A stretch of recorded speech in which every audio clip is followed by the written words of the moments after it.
आपने बहुत सारे साइको किलर्स के बारे में नोटिस किया होगा कि वो चाहते हैं कि लोग उनको नोटिस करें और इसलिए वो एक अपना पैटर्न बनाते हैं जिसको फॉलो करके ही वो आगे की किलिंग्स करते हैं, जिसके बाद पुलिस के अंदर वो अपना एक अलग ही इमेज क्रिएट करते हैं। आज की हमारी कहानी भी कुछ ऐसी ही है, लेकिन इस वाले साइको किलर का पैटर्न काफ़ी ज़्यादा अलग है। तो कहानी की शुरुआत में हम ऑफिसर चिराग को देखते हैं। चिराग वैसे तो काफी ज्यादा ब्रिलियंट ऑफिसर है, लेकिन अभी इस समय वो एक बीमारी से ग्रसित है, अल्जाइमर, जो कि उनका लास्ट स्टेज पर है और डॉक्टर्स का कहना है कि उनको मेमोरी लॉस भी हो सकता है। वैसे चिराग किताबें में लिखा करते थे और उन्होंने अपने सारे केसेस की एक बुक बनाकर पब्लिश कर दी थी और आज ही उसका अनाउंसमेंट था।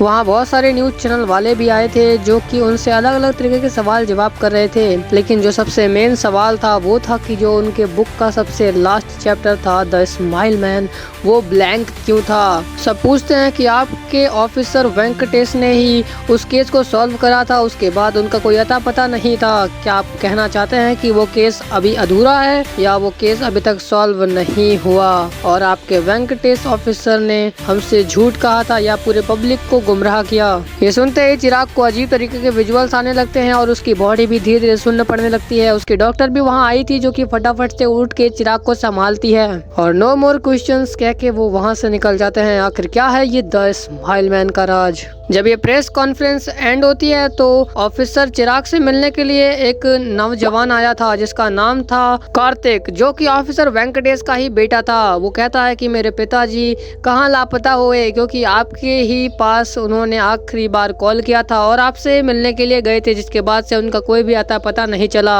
लेकिन यहाँ पर ऑफिसर चिराग उसको कुछ भी बताने के लिए मना कर देते हैं, कहते हैं कि वक्त आने पर तुम्हें सब कुछ पता चल जाएगा। इसके बाद से ऑफिसर कार्तिक यहाँ से निकलता है और अपने हेड क्वार्टर्स के लिए जाता है, जहाँ पर वो ज्वाइनिंग करता है और सीआईडी ऑफिसर की तरह जॉब करता है। और हम शहर में हो रही कुछ घटनाओं को देखते हैं जो कि दोबारा से होने लगी थी। 5 साल पहले जो केस द स्माइल मैन के नाम से क्लोज कर दिया गया था, उसी प्रकार से सेम पैटर्न से मर्डर्स दोबारा होने लगे थे। विक्टिम को मारकर उसके चेहरे पर स्माइल का कट बना दिया गया था। सीन कट होता है और हम ऑफिसर चिराग को देखते हैं जो कि अपने एक पुराने साथी विराट के पास जाते हैं। विराट से वो कुछ जरूरी काम कहकर उसे कुछ पैसे देते हैं और 4 लोग की डिटेल्स बताते हैं, जो कहते हैं कि इन लोगों का संभाल कर फॉलो करो और छोटी से छोटी चीज के बारे में मुझे बताना।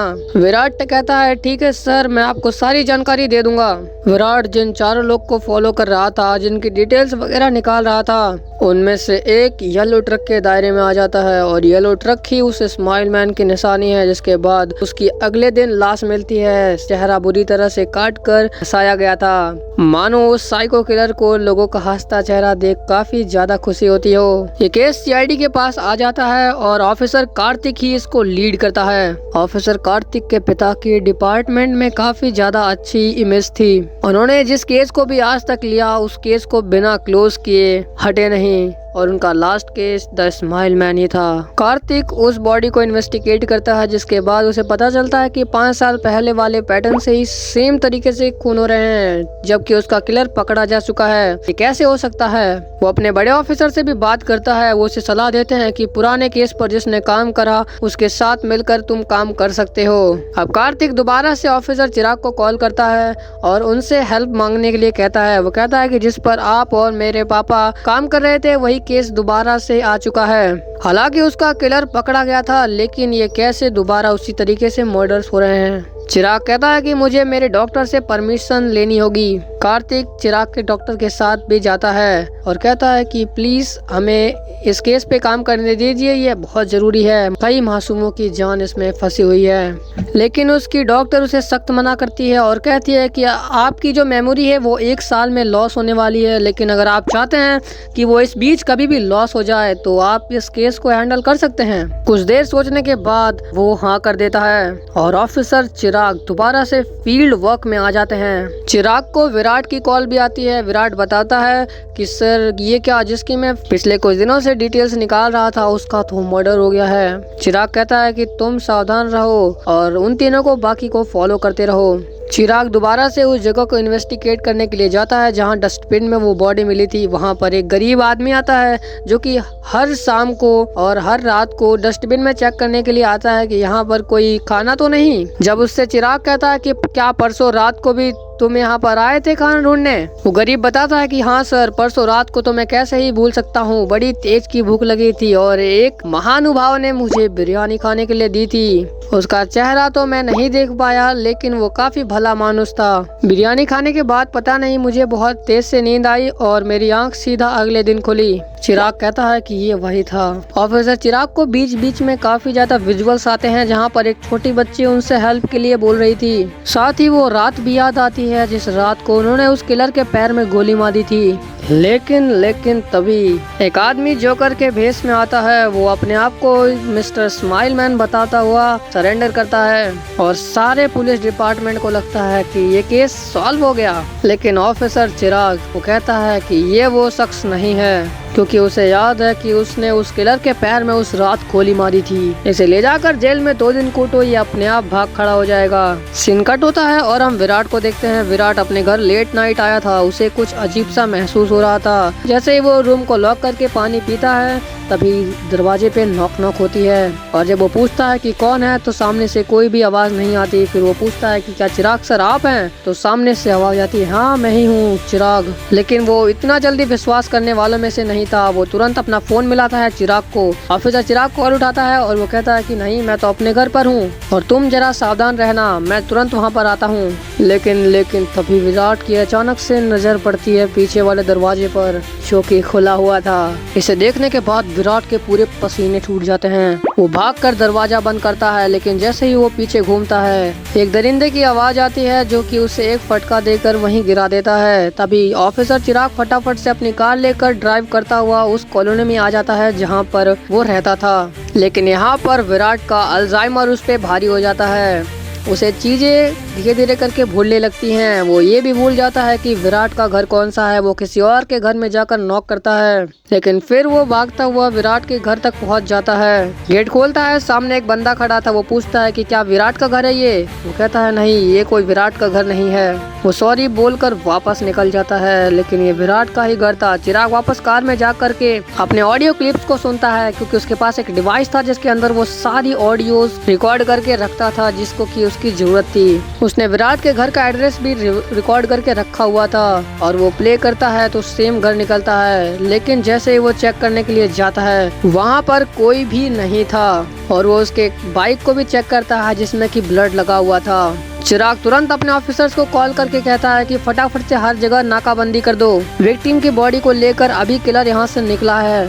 सारी पुलिस ऐसा ही करती है, लेकिन तभी एक पुलिस वाले की अचानक नजर एक ऑटो वाले पर पड़ती है जो कि किसी बॉडी को डंप कर निकल रहा था। लेकिन वो ऑटो वाला पकड़ा जाता है, जिसके बाद सबको लगता है कि ये वो ऑटो वाला ही किलर है। बेचारा विराट तो मारा गया, लेकिन ये निर्दोष ऑटो वाला भी पकड़ा गया।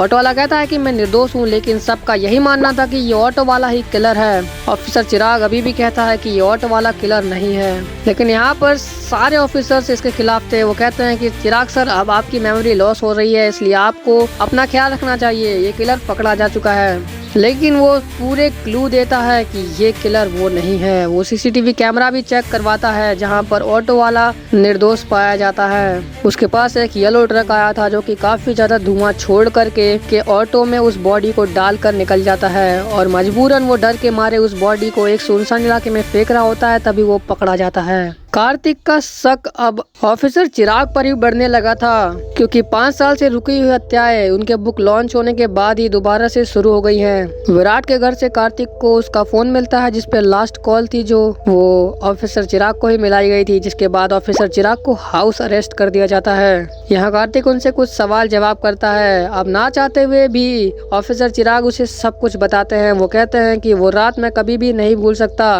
तो कुछ ऐसा हुआ था कि मैं अपने घर पर बैठकर न्यूज़पेपर पढ़ रहा था और वहाँ पर एक लेडी आई जो कि कहती है कि ऑफिसर वेंकटेश मेरे घर पर आए थे। उन्होंने मेरे आदमी को मारने के लिए मेरे को 10 लाख रुपए दिए। उन्होंने कहा कि ये मरेगा नहीं और इस्माइल मैन के एक झूठे केस में फंसा करके उसे मार दिया गया।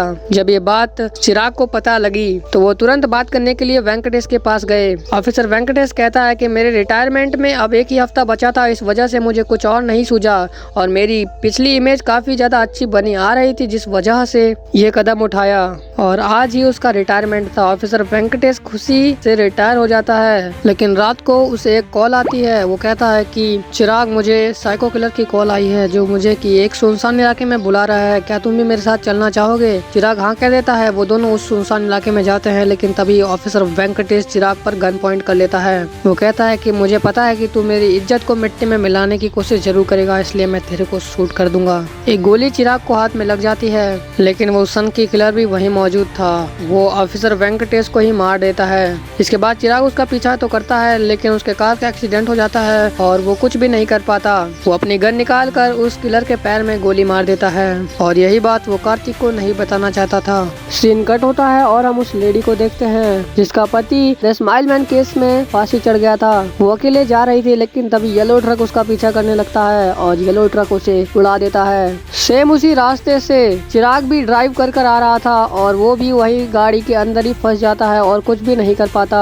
बाकी वो साइको चिराग को टीज करता हुआ वहाँ से निकल जाता है और अगले ही दिन हमें उस लेडी की लाश मिलती है जिस पर लिखा हुआ था कि ये आखिरी स्माइल मैं तुमको गिफ्ट करने वाला हूँ इसके बाद। यानी वो आखिरी स्माइल कौन हो सकता है? कुछ जांच पड़ताल करने के बाद कार्तिक को पता लगता है कि चिराग सर की गाड़ी का भी वही एक्सीडेंट हुआ था जहाँ वो लेडी मरी थी और इसके बाद चिराग को हाउस अरेस्ट कर दिया जाता है, क्योंकि जितने भी मर्डर स्पॉट हो रहे थे वहाँ पर चिराग भी दिख रहा था कहीं न कहीं आसपास ही। जब वो हाउस अरेस्ट होता है तो नित्या उससे मिलने के लिए आती है। नित्या को वो अपनी सारी स्टोरी बताता है और उस साइको किलर की भी। दरअसल एक हॉस्पिटल में एक नर्स आती है जिसका नाम चेतना था। चेतना हर किसी को बहुत ही ज्यादा अच्छे से प्यार से ट्रीट करती थी। माधव को भी वो धीरे धीरे पसंद आने लगी थी। माधव एक ऐसा आदमी था जो कि पोस्टमार्टम वगैरह करता था और लाशों का ध्यान रखता था। उसके इस काम को चलते उससे कोई भी बात नहीं करता था, सब उससे टेढ़ा मुंह बनाकर ही देखते थे, कोई भी मुस्कुराता नहीं था उसे देखकर। और यही बात माधव को सबसे खराब लगती थी, लेकिन चेतना उससे काफी ज्यादा अच्छे से पेश आया करती थी, उसे अपना खाना खिलाती थी और धीरे धीरे माधव को चेतना पसंद आने लगी। माधव ने उससे शादी के लिए पूछा, लेकिन वो कहती है अगर मेरी बेटी हाँ बोलेगी तभी मैं कर सकती हूँ। यानी चेतना को भी माधव पसंद था, लेकिन जो उसकी छोटी बेटी थी उसके एक दोस्त थे जो और कोई नहीं ऑफिसर चिराग ही थे और चिराग को वो काफी ज्यादा पहले से जानती है और उन्हें काफी ज्यादा पसंद करती है। माधव को वो बिल्कुल भी जरा सा भी पसंद नहीं करती।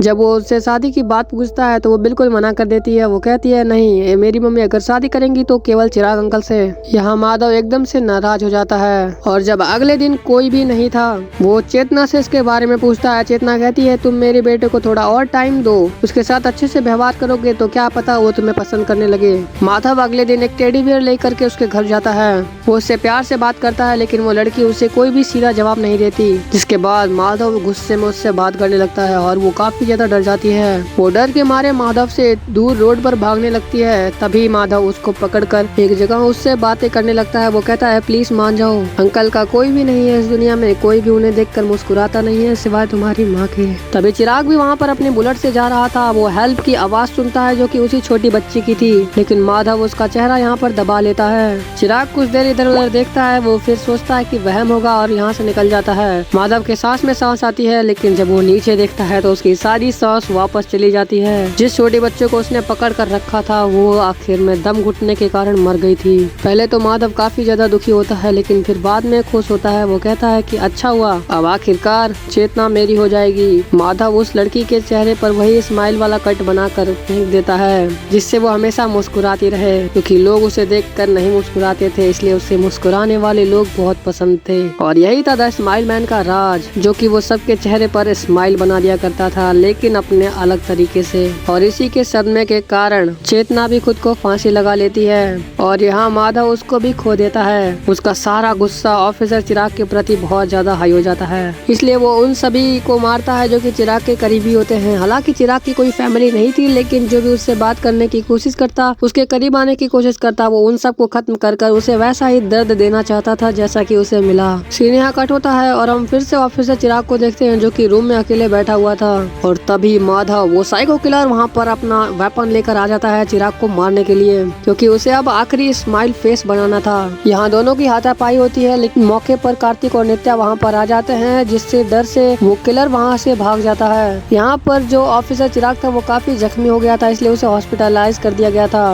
उसकी डॉक्टर बताती है कि अब इनकी मेमोरी कभी भी लॉस हो सकती है, इसका असर भी बहुत जल्द जल्दी देखने को मिलेगा। लेकिन चिराग को अब एक ही बात सूझ रही थी, उस किलर को कैसे भी करके मारना है। चिराग फटाफट से अपनी वो डिवाइस लेता है, उसमें वो रिकॉर्ड करता है कि उस किलर को मारना है जिसका नाम माधव है। वो पहुंच जाता है उस साइको किलर के पोस्टमार्टम डिपार्चर में, जहाँ पर वो साइको किलर मस्त रेडियो बजा करके अपने हाथ की कारीगरी उन लाशों पर आजमा रहा था। चिराग यहाँ काफी गुस्से में उस पर हमला करता है, लेकिन वो भी कम नहीं था। माधव का भी गुस्सा उतना ही था जितना चिराग का उसके प्रति। इन दोनों के हाथापाई के बीच जो चिराग की डिवाइस थी वो निकल जाती है और इससे वो भूल जाता है कि वो यहाँ पर क्या करने के लिए आया था। मौके का फायदा उठाकर माधव उसे बुरी तरह से पीटता है और लास्ट में उठाकर एक डेड बॉडी के ऊपर फेंक देता है। जब उस डेड बॉडी का चेहरा हटता है तो उसके ऊपर भी वो स्माइल फेस बना था, जिसको देखकर चिराग को याद आ जाता है कि वो यहाँ पर आखिर क्या करने आया था और एक हथौड़ा उठाकर सीधा वो उसके सर पर दे मारता है, जिससे यहाँ पर द स्माइल मैन का चैप्टर क्लोज हो जाता है। कहानी के लास्ट में हम चिराग को देखते हैं जिसने कि अपनी सारी मेमोरी को लॉस्ट कर दिया था। हालांकि एक पुलिस वाले के लिए उसकी मेमोरी ही सब कुछ होती है, जिसमें उसके सारे केसेस सारी चीजें रिकॉर्ड होती हैं। अब चिराग ने उसे लॉस्ट कर दिया। अब वो खुशी से बैठा हुआ था, अनजान कि उसने क्या क्या किया, उसकी पास्ट लाइफ क्या थी। और इसी के साथ ये चैप्टर यहीं पर क्लोज हो जाता है। बाकी आप लोग कमेंट में बताना कि ये मूवी आपको कैसी लगी और मेरी एक्सप्लेनेशन पसंद आई तो फटाफट से वीडियो को लाइक कर देना। और ऐसी ही मूवीज देखना चाहते हो तो आ जाओ लेफ्ट वाली वीडियो पे, मैं आपसे वहीं मिलता हूँ।